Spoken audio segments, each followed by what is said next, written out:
Taliban forces entered the heart of the Afghan capital, Kabul, today. 2 years ago, the Taliban stormed into Kabul, devastating the lives of thousands of Afghans in the process. It marked the end of a 20-year presence of coalition forces and the beginning of a dark new chapter for the war-scarred nation, dramatically rolling back rights and freedoms. Afghans who'd worked with the British, American and other Western nations had little option but to run for their lives.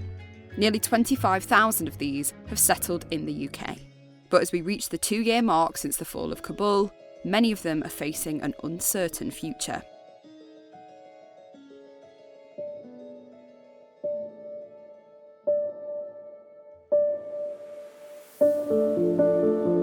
Welcome to the podcast, where this week we'll meet 3 Afghan women who are rebuilding their lives in Britain. Our first guest we're calling Adela. We changed all the women's names, you'll see why shortly. Adela worked with the Afghan government. She loved her job, but it put her firmly in the Taliban's sights when they took control. I was actually working with the government. It was a very normal and a very good and productive life.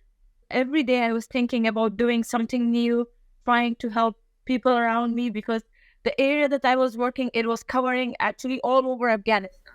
So I could bring a very small positive change in every area if I wanted. So it was a life full of, a very productive life. Like I would love to go back to that life.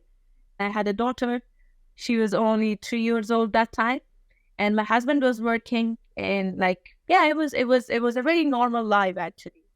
And at the same time, the job I was doing in Afghanistan, I was very much in touch with the embassies in Afghanistan, like United States, United Kingdom, and Canada. These were the 3 main embassies that I was in touch with them, and I was working with them actually, on different topics like child protection, human security, civilian protection, all these stuff. And when things happened and when Taliban came for 2 days, I was not able to even sense what I was feeling. I couldn't feel nothing.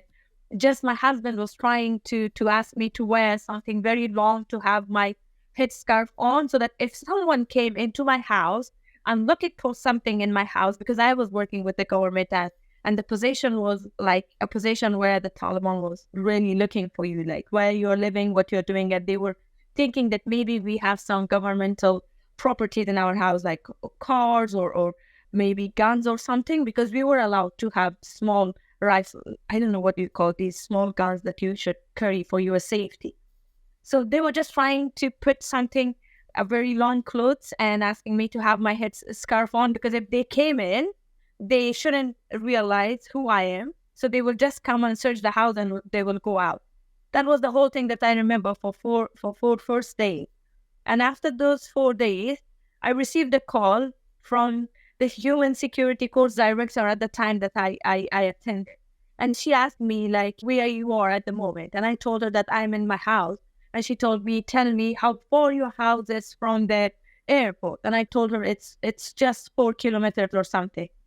And she told me that you have to do something to reach to the airport so that we can get you out of there, because they knew, because of the job that I had and the nature of the job that I had. So yeah, that's the whole thing that I remember. But then I couldn't manage to go to the airport because a bomb blast happened in the airport, and I had a big family. It was almost a family of 7 people, and it was tough for me. And I had a very small daughter, and my husband was not ready to have her go through all that trauma and that trouble situation in the airport, because I'm sure you have seen the videos and everything at the airport. And my husband was like, with no cost, I'm not ready to take my daughter to go through that thing, because she will remember it for the rest of her life. We have to stay at home. As international governments organised evacuations for at-risk Afghans, Adela was taken to a city in the north of the country and promised a flight out. But things went badly wrong. Every day I was waiting for a flight to take me to somewhere which I didn't know if it's UK or if it's UAE or if it is Albania or wherever. I didn't know nothing. But you won't believe, I waited for flights for more than 46 days, only 2 rooms, with no beds, no mattresses, no pillow, nothing. For 6 people, we only had 2 pillows, 1 bed, and 1 chair. I have pictures I can share that my daughter, my husband, me, and my brother, we spent 46 days just laying on the ground. And then 26 women were kidnapped by Taliban, and no one knew where those women are. And then these people who were living in that hotel, they were all moved back to Kabul, to the Intercontinental Hotel in Kabul. And we stayed in that hotel for more than 7 weeks. And after that, they managed to take me with my 5 member of my family. 1 member of my family, she was really sick. She couldn't travel. So she stayed back home with her families and everything who else. Then we 6 people, we left to Pakistan. And that was the time that I breathe normally. And I feel like, okay, now I'm safe. Now I'm not going to die. Now my daughter is okay and my husband is okay and everyone. It was really tough for me. But the day that I left Afghanistan to Pakistan, and the process and the route and being in Pakistan and leaving Pakistan to the United Kingdom was all very smooth, really good. And that was really good. These resettlements took place under 2 schemes.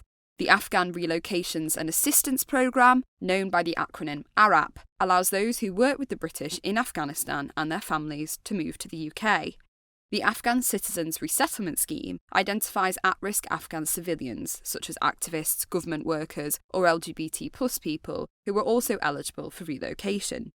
I spoke to Zara, whose husband worked with the British forces and came to the UK last year. So my husband was a translator with the British force in Afghanistan, and we came in January. We reached to the UK in January 2022 through Islamabad, Pakistan. We did not leave Afghanistan immediately. We did not leave Kabul immediately. We stayed for the almost 3.5 months after the Taliban captured Kabul. My husband's life was at risk, and because of my husband, our lives were at risk. So we couldn't live with calmness. It was really difficult. Every minute we thought that maybe Taliban comes to our house, they find our accommodation, they find our location, and they maybe may capture me, arrest may take my husband. Zara was safe at last from the Taliban, but spending 20 months in a hotel with her in-laws, daughter and husband presented a fresh set of challenges.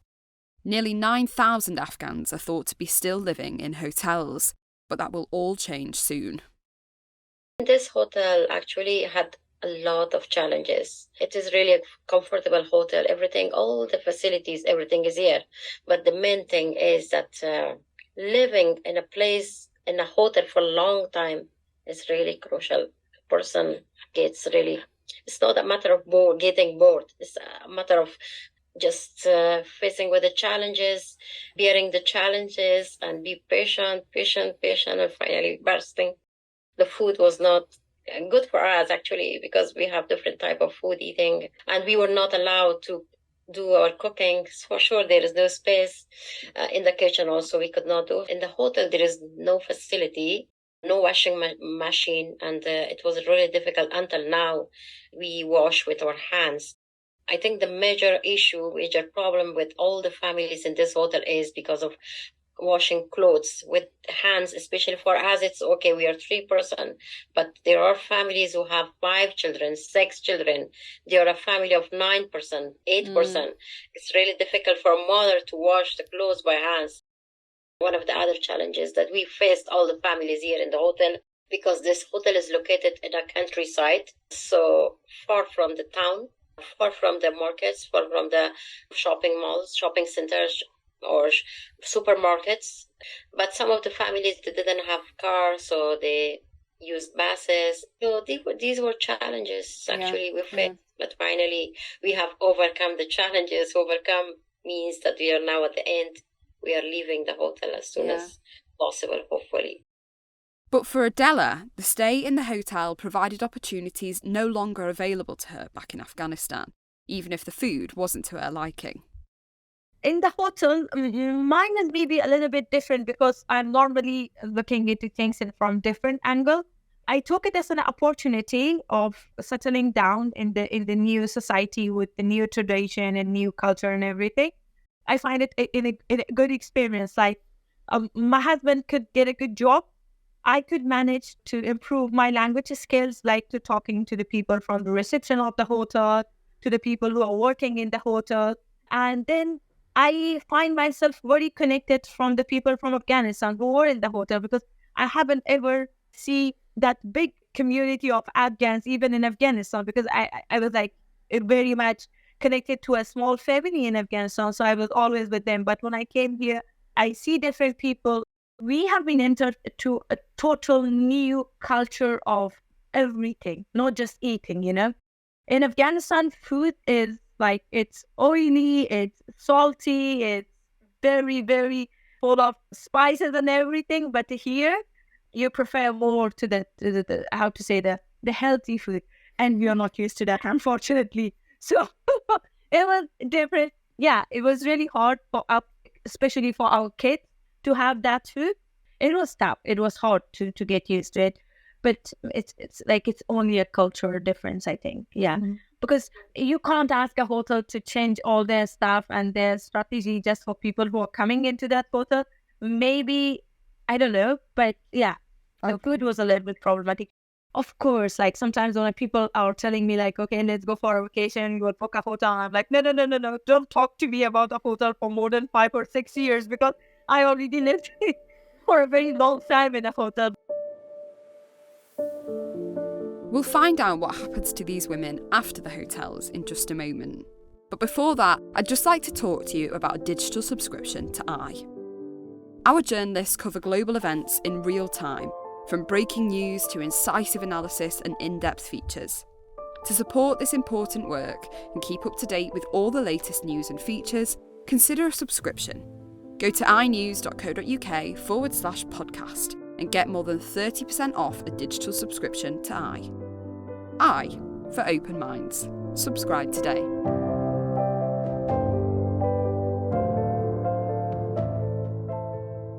Our next guest we're calling Samira. She's speaking to us via a translator. Samira has been stuck in 2 hotel rooms in Wales for the last 2 years with her husband and their young children. She's lucky to have him by her side. He nearly didn't make it out. Before all this happened, we had a normal life, a very good normal life. My husband was working. I was home taking care of my kids. They were going to school. Everything was normal. It was a normal and a good life. As she explains her escape, the painful memories get too much.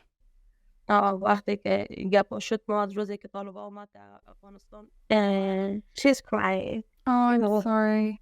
If she wants to take a break at any point or stop talking, it's really fine. She's saying, no, it's okay, I will continue. And she's saying that, well, all this happened in Afghanistan. Every moment we were waiting for a call to receive from the embassy or somewhere who can tell us that when we can leave that country. Actually, even Taliban came, the office of her husband still was working. So for one day, he traveled 2 times to the office. He came back to house and then he go back to office. And when he was coming back, Taliban told him and asked him like, why you're going and coming back? What's the problem? And then they realized that my husband is from Panjshir. You know, the Panjshir area where the people are resisting against Taliban. So they took him in a house with a big yard. And then I don't know what happened and how they managed to help him. But somehow they helped him to get him from those people till end of the day. And from that time, my husband, till the day that we were leaving to Pakistan, he never left the house because we were really afraid that something would happen to him. So that was the time that I thought that I need to leave this country, but I didn't know what will happen to us here. Samira is happy to be safe in the UK, but the upheaval she's gone through is not over. The hotels Samira and thousands of other Afghans are staying in will be closed at the end of August.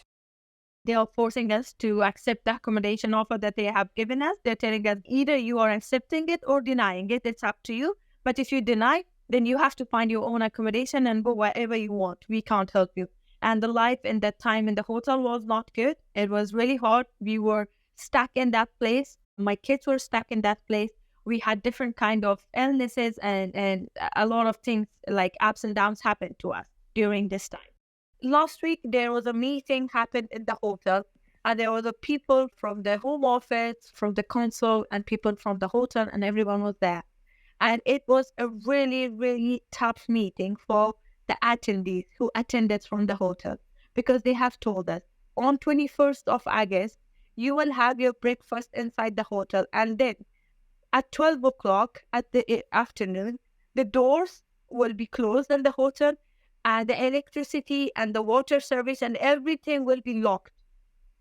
You have to leave. We don't know where you're going. It's up to you. Wherever you want to go, you have to go. And that was really tough for us to hear, because those who already had an offer of a house like me, they can move to a house. At least we will have a place to live there, that I'm leaving next Monday, and I'm happy for that. But the problem is that I don't know what is inside of that house. Is it furnished or it is not? We haven't seen the location. We don't know how far it is from the services that need to be provided for us. But we are at least happy that there is a house where we can go and stay inside of it.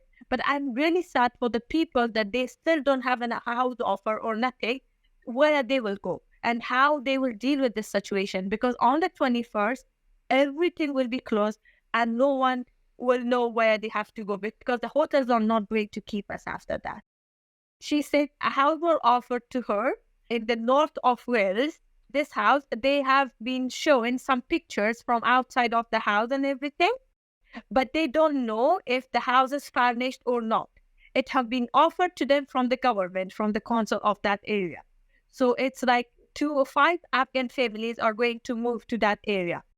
So if you're asking me about the feeling, I don't know how I feel at the moment, because it's something like if I go against of it, it will again destroy me. If I go with it, I don't know what's going to happen to me. Is the house furnished? Is it the house where it's close to the services that needs to be provided for me? If all these things are good, then of course I will be happy, but I don't know nothing about it. When we have been to their house that the government given them to visit, maybe 2 or 3 families who left the hotel, there was nothing in that house. They were sleeping on the ground. They even didn't have a pan to cook something in it. And it was cold, and they are even needy of a very small portion of food. They don't have nothing in that houses. So this was my experience from the houses that the newly given to the people. I'm sharing that with you.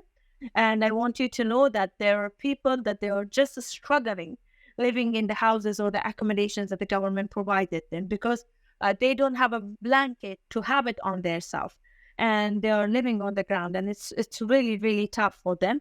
So it gives me anxiety. But as long as we are being close to move from the hotel to that house, I'm happy from one side that at least I'm having something where I can keep me and my children and my husband safe under one roof. But at the same time, I don't know what's coming up to me in the future. The house-wise, it's good. But what the services that I'm receiving there, because I don't know the language. The main problem we are facing is the language. We don't know the language. And if you don't know the language, you can't solve your problem. So I think that's the main problem that I have. Just over 10,000 Afghans had been moved into permanent accommodation by the end of March. But all of the women I spoke to knew people who had no housing sorted. Charities such as the British Red Cross have called for the deadline to be delayed if some still don't have accommodation ready by the end of August. Many Afghans have turned to the private rental sector, but high rent and deposit costs and little stock make it incredibly tough. Zara scoured the local rental market looking for properties to no avail. She's finally managed to find a flat with help from the local council and is excited to move on. Important thing for us, for me, for my family, is just to start our life finally, because here we couldn't have our life. We couldn't start our life.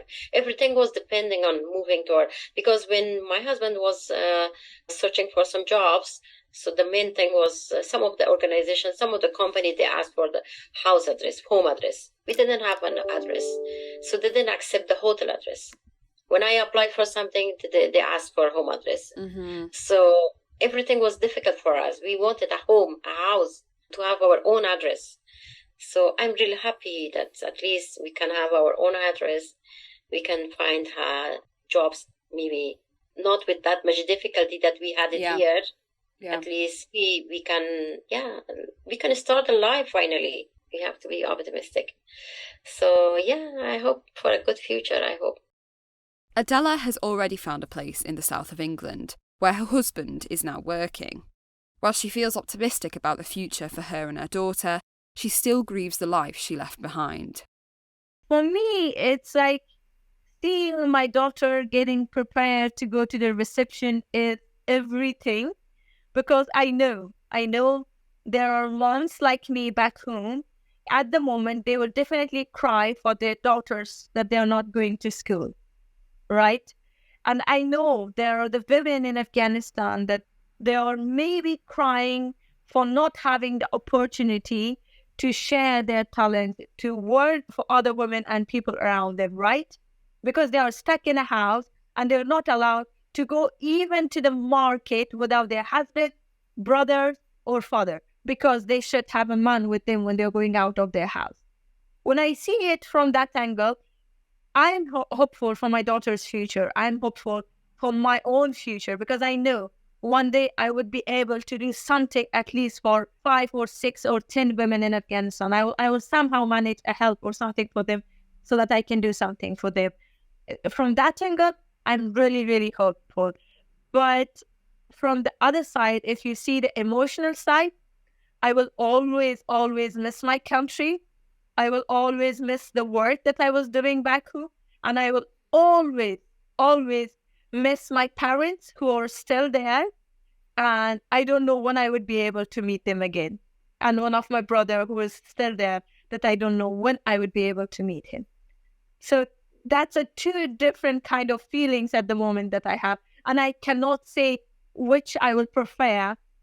It's the same, and they're going equally in my life. So it's a very different thing. Yeah.